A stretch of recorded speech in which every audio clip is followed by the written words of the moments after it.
My wife cheated for fun and treated it like a game, so I divorced her. Now she is crying, begging desperately to return and rebuild what she destroyed. I, a 30-year-old male, and my wife, a 27-year-old female, have been married for 4 years. We got married relatively young, at least she was pretty young, but it really felt right for both of us at the time. We dated for about a year and some change, and that was enough for us. We knew we were meant to be, though with some recent developments, I'm not sure if we truly were. I have a pretty solid job. My brothers and I operate a jewelry business together. We built it out of nothing, and we've grown it to very profitable levels, which is something to be proud of. I know people say business with family can be very hard, but honestly, for us, it's been a dream. We've never been the kind of siblings to butt heads with each other constantly, so your mileage may definitely vary.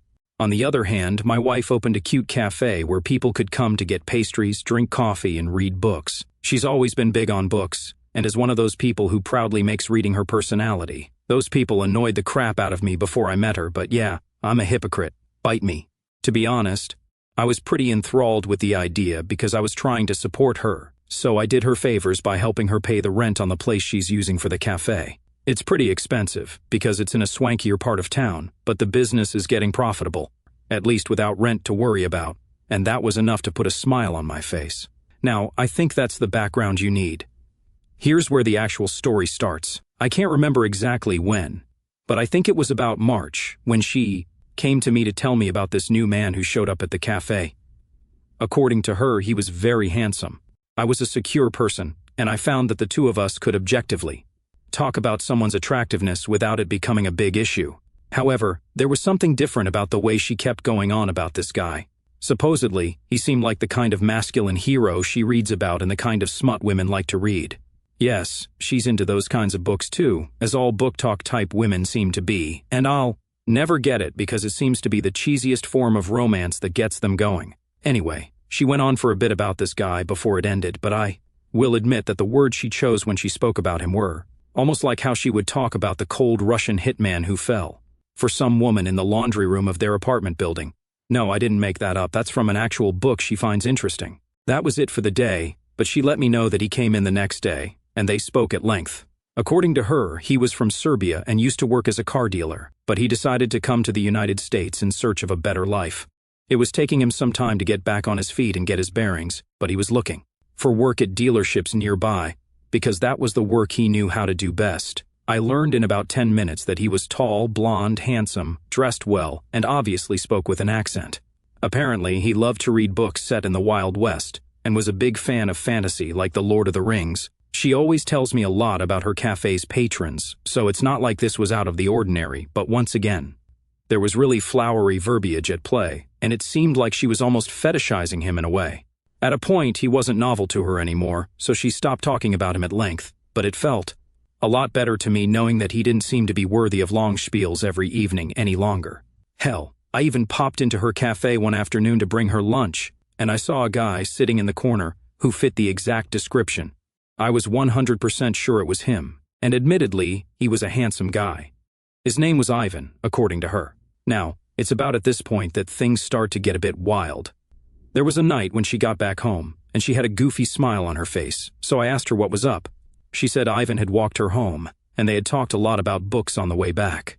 She admitted that he asked Selon take her out on a date, but she informed him that she was married and wouldn't be able to do that. She said he was really apologetic, held her hand tenderly, and then said goodnight and left.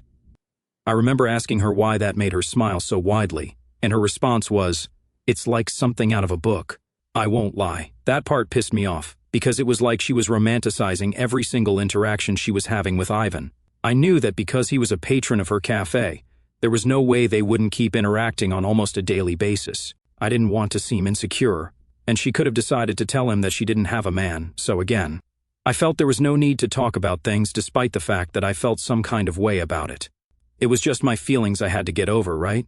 It eventually became evident to me that this wasn't the case when my wife came home, about a week later with a bouquet of flowers that she promptly put into a vase. According to her, it was a gift from Ivan, nothing special. He said he bought a bunch for a coworker. He has a job now, by the way, because it was her birthday. And he just thought it'd be nice to get her some because he always sees how hard she's working. I felt my head get hot as she said that because she was trying to paint the situation like she was a schoolgirl who didn't understand when someone liked her. I asked her straight up whether she could tell that Ivan really liked her. She said it was obvious, especially after he asked her out. But she believed the flowers were just a friendly thing. That had me baffled, because if you're a guy, you probably don't get flowers for a girl. Who rebuffed you? Even if it was because she was married, as a friendly thing. He was still trying to get in her pants, or maybe now trying to get in her pants and leave all the rest of the lovey-dovey stuff out of it. He was having an easy time with his advances, so at the time, I knew he wasn't about to stop anytime soon. I was right because 2 days later, my wife came back home relatively later than usual, almost 2 hours late, and she didn't tell me she was going to be late. It's not like this was the first time in existence that she would come home late, so I gave her 2 calls, which weren't picked up, before deciding to give it time. But before I could call a 3rd time, she showed up at home in a distinctly bubbly mood. You won't believe the evening I had was the first thing out of her mouth. Before she went into a whole spiel about how she had shown Ivan where the museum was, and then they went to get a slice of American pizza, because he had never had it before and always saw it in the movies. Then they walked and talked and ate pizza and a bunch of other crap I really didn't care about. But I let her finish, and when she was done I asked her, "Are you attracted to Ivan?" She acted very shocked and offended and said, "Of course I'm not. The only person I'm attracted to in that way is you." She said she was just trying to welcome somebody who was in an unfamiliar country and had no friends or close people around him to show him around and answer his questions. I wasn't really convinced by all of this, so I told her straight up that she had to stop seeing Ivan. Yeah, that caused a big fight, quite unsurprisingly. She talked about how I was being insecure, how there was nothing there, how I should stop feeling threatened, and a lot more nonsense. I was pissed, but I was able to keep my wits about me and stop my temper from raging. I stood my ground, though, and told her that she should stop anything extracurricular with Ivan. It was fair if he came by her cafe because he was a customer, but things weren't supposed to go beyond that point. I told her to imagine what she would do in my shoes if some Serbian girl came to buy a bracelet, and I started taking her walking around town and all that. According to her, she'd understand, but I think we all know that's a lie, don't we? Long story short, I slept on the couch. No one is shocked there, but the good thing is that I stopped hearing about Ivan and all his drama, which was enough for my mental health.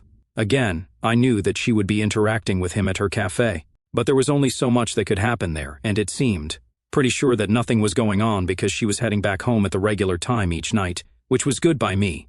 I became very suspicious when I walked into my wife's cafe randomly one afternoon, and she wasn't there. Neither was Ivan, though I couldn't have been sure that he would have been there at that time anyway, so that didn't mean much. But what did mean much was that she wasn't there because that was very unusual. I thought of sticking around until she came back or asking one of her employees where she had gone, but I decided not to make a big deal of it. It was when I was getting back into my car from across the street that I saw her and Ivan coming up the street, arms interlocked. It took every single ounce of strength in me not to run across the street and beat the crap out of the guy and cuss her out, but somehow I stayed in the car, watched them walk into the cafe, and I drove off. That happened yesterday, and I've really struggled to process it. I wanted to confront her about it as soon as she got home, but I think there's a lot of power in knowing something the other person doesn't know, you know? It'll make it easier for me to see through other lies that might be told. Case in point, when she got back home, I asked her how her day was, and she described a pretty plain day without any mention of going somewhere, I have no idea where, with Ivan. So this is why I'm here. Should I confront her straight up, or should I try to find out more of the truth before that point? I'm tending toward the latter because I'm starting to think there might be something going on under my nose. And I feel like confronting her might result in all the chances of finding the truth disappearing. Your wife's coffee shop sounds adorable, a haven for book lovers and caffeine addicts alike. And then enter Ivan, the Serbian heartthrob straight out of a romance novel. Tall, handsome, and with an accent thicker than a Russian novel. I mean, who wouldn't be intrigued by this real-life character? Your wife's enthusiastic descriptions of Ivan were almost romantic. I get it, we all have our literary crushes, but seeing her swoon over Ivan like he's Fabio on the cover of a bodice, Ripper might make anyone's blood boil, especially when she starts comparing him to her smutty book heroes. Ivan's charming advances and just a friendly gesture bouquet of flowers. Right, because nothing says platonic friendship like romantic flowers from a guy who's been rebuffed. I'm sure Ivan's next friendly gesture involves a candlelit dinner and a horse-drawn carriage, and the late-night walks, shared pizza, and giggly museum visits. It Sounds like Ivan is checking off boxes on a rom-com date montage. Your wife's reaction, sparkling eyes and all, probably didn't help ease your concerns. Her insistence that there's nothing to worry about feels like those horror movie scenes, where the clueless character says it's just the wind, right before getting axed. Update 1. Hey guys, it's me, the guy from that post about the wife with the cafe and the Serbian man. Well, I'm back with a pretty big update. Let's talk about it because I found a lot. It took me a bit to gain the courage, but I decided at a point that I had to find out the truth, no matter what it would cost. I have never been the kind of person to smile upon the idea of checking your partner's phone. But in this case, I knew I had to put whatever moral conundrums I had aside and do it. So I did it at the first chance I got, which was while she was asleep. Unsurprisingly, she had Ivan in her messaging app, and they had been talking a lot. It was WhatsApp, so it was easy for me to export the entire conversation to a text file, which I sent to my phone from her phone. I made sure to delete the evidence, of course. I looked through her gallery and found a few pictures of them smiling together in public places, but nothing extra incriminating. I sent those to my phone too. Again, evidence was deleted. That took me about 5 minutes to do all of that, and I put her phone back where it belonged. After that, I did all the reading on my phone, where it was a lot less suspicious. In case she woke up suddenly, and boy, did I see things that made my head spin. Here's a transcript of one part of the conversation that you might find as appalling as I did. It came after a point where they were discussing some book that my wife had recommended to him. Let's call my wife Clarice instead of her actual name. Ivan, in a way, the main characters remind me of us. Clarice, yes, that's what I thought too. The big mysterious hunk and the artsy girl who was torn between him and her boyfriend. Ivan, and a lot of steamy sex scenes. That part especially reminds me of us. Clarice, I agree. The sex is always good, but in your case, it's a husband. Ivan, yes. And I think that's what makes it even more exciting and fun. It feels so wrong. I've never cheated before, but I can't say I properly regret it. Ivan, it is wrong, but that's what makes it so hot. Clarice, yep, and I never want this to end. It drove me insane. It was 2 a.m., and I left the house to go on a walk because I couldn't stay behind her at that point. I would have done something crazy. I was almost sure of it. I feel like I walked around town aimlessly for 5 hours, but by the time I got back, it was only 3:10 a.m. She was still sleeping too. Do you know what it's like to find out you're being cheated on, but then to find out your wife is ridiculing you by actually enjoying doing everything behind your back? She was basically reveling in my ignorance of the situation, and that was the part that drove me over the edge. Not that cheating was going to be forgiven anyway. When I got back, she was still sleeping, so I grabbed her phone, jumped to that part of her conversation with Ivan, and took a video of it on her phone. I needed to make it very clear that there was no doctoring going on here. It was clear that Clarice felt like she was living out one of her stupid books. But it was absolutely despicable that I had to be a victim in all of it. She has no idea that I know this, but the divorce is cooking up. There's really no other way for this to go. I also need to see her go down. I need to see Ivan go down too. I don't know how I'm going to do this, but I need both of them to hurt, and I need them to hurt badly. Honestly, anyone in your shoes would have done the same. Reading that chat must have felt like being punched in the gut repeatedly. The whole reminds me of us, and steamy sex scenes part. Her reveling in the excitement of cheating. That's a special kind of betrayal. Kudos for keeping your cool and going for a walk. If it were me, I'd probably have ended up on the evening news, but you handled it like a pro. You even took a video of the chat for proof. Nicely done. Now you've got the smoking gun, so divorce is on the horizon, and honestly, that's the best route. Clarice clearly thinks she's living out some kind of torrid romance novel, but she's about to get a reality check. As for Ivan, I hope he enjoys his time in Fantasyland because you're about to drop a reality bomb on both of them. Update 2, it's been done, and it was glorious.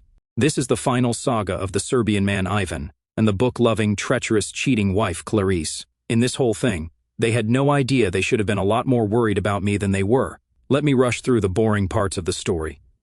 Clarice went to work one day, and I parked across the street in an Uber. I watched as the process server walked into the cafe and handed her the divorce papers in a very public manner. That was very pleasing.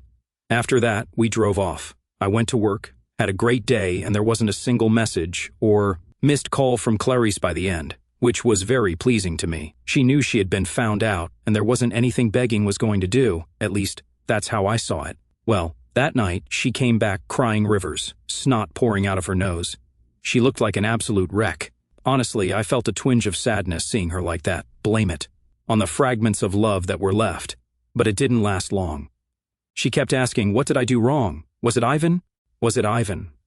I realized she didn't know how much I knew, and she must have tried to figure out if she had leaks in her operation before she could figure out what I knew. I couldn't tell whether it was better to tell her I knew about Ivan or not, but in the end, I made a promise. I told her I saw her and Ivan walking arm in arm that day, and I had been holding it in, but I didn't let her in on anything else. At that point, she suddenly got emboldened and started half begging, half calling me stupid. According to her, there was no reason to divorce her over that. Yes, she was wrong for still seeing him, but no, there was nothing happening between them, and I was being insecure. I was being jealous. She couldn't tell whether to grovel or insult me, apparently. In the end, I told her to get out of my house, which she did. Fast forward to the actual divorce phase. That part was loads of fun for me. I have a lot more money than her, which in a divorce means there's a lot more to lose. But it also means there's a lot more to spend on good lawyers, which I made sure to do. When you get a divorce, get a good lawyer. I promise you all that it is worth it, because not only did I have a lot of pictures of the two of them after a point, where I had mentioned my concerns about it, but I had the text messages to clearly demonstrate the infidelity. On top of that, my rock star of a lawyer was able to point out transactions in our joint account that seemed to have been spent on Ivan. He aligned the dates on some transactions with dates in the entire text message transcript where he thanked her for certain things, and it became very clear that she was spending our money on her Serbian lover boy. The lawyer did a good job of painting her like a gold digger too, which was fun to watch for me. She fought her best, but honestly, there was nothing to point out for me. I am not a perfect guy, but I definitely don't have any divorce-worthy flaws. By the time the divorce was over, I really had everything I needed. I kept my house, I kept my car, and because of that pretty notable infidelity and the fact that I had set her up with a money-making cafe, there was no alimony requested of me. Love you, Judge. She did get to keep the car that I bought for her. I didn't feel I needed to stress myself about that, and it made it easier to take what I took when she didn't leave the divorce entirely empty-handed. Now this is my favorite part. It was hard for me to get back at Ivan. It was very hard, but one day he was walking out of the cafe, and I followed him down the road and around the corner. I called his attention, introduced myself, and slugged him square in the jaw. It hurt like crazy, but I busted his lip and knocked him to the ground with it, and he looked very shocked. I wasn't looking for a street fight, but I would have taken one if it came. I think he realized he had no moral high ground on this one because he stood up and left after that. It felt good. I wish I could have done more because he knew he was messing with a married woman, but that was enough for me and probably all I could have realistically gotten without a felony charge. And then Clarice, you know that rent that I was paying for her? It was due again. And because she had her cafe in such a nice part of town, it was expensive. It was usually due on May 1st, but it was only toward the end of May that she came to me crying on the phone, saying that she needed to pay the rent for the cafe badly, and she didn't have the money for it. She begged and begged and begged, but I told her to sell the car to get the funds for it before I hung up the phone. She called several times throughout that week, but I didn't pick up the phone. Spoiler, I found out she sold the car when she called me to start cursing me out. She said it was evil that I couldn't help her at her very lowest. I told her it was evil to think that it was fun and exciting to cheat on me. She couldn't say anything to that. I'm waiting for May next year to see how she struggles with rent. If the gods have their way, she'll lose the cafe too, especially without access to my bookkeeper any longer. It's been sweet, honestly. I'm newly single with a lot of money and a lot of satisfaction. I won't say that the divorce, betrayal, and infidelity didn't hurt like hell, because it did. But you can only move forward, right? That's what I'm going to do. Thanks to you all for sticking around and for your words of encouragement and advice. I really appreciate it. Hopefully, I'll never have to write a post again. See you. Clarice coming home crying and snotting everywhere. Yes, I can almost picture her trying to toggle between groveling and calling you stupid. She really thought she could spin the arm-in-arm story into some harmless, friendly stroll like, oh no, honey, he's just my walking buddy, right? Because that's totally normal. And the divorce. You played that like a maestro, bringing in a rock star lawyer and nailing her with the evidence, plus those transactions aligning with her little love messages. That's courtroom gold. Watching her get painted as a gold digger must have been pure satisfaction. Keeping the house, the car, and avoiding alimony. That's the jackpot. And Clarice selling her car to pay rent. That's just poetic justice. Her calling you evil? Hilarious. She had no leg to stand on. Here's hoping she loses the cafe next year too. Karma's a relentless companion. So, here you are, newly single, loaded with cash, and a satisfying victory under your belt. Surely it hurt like hell, but you've come out on top. Hats off to you, and thanks for sharing this epic tale.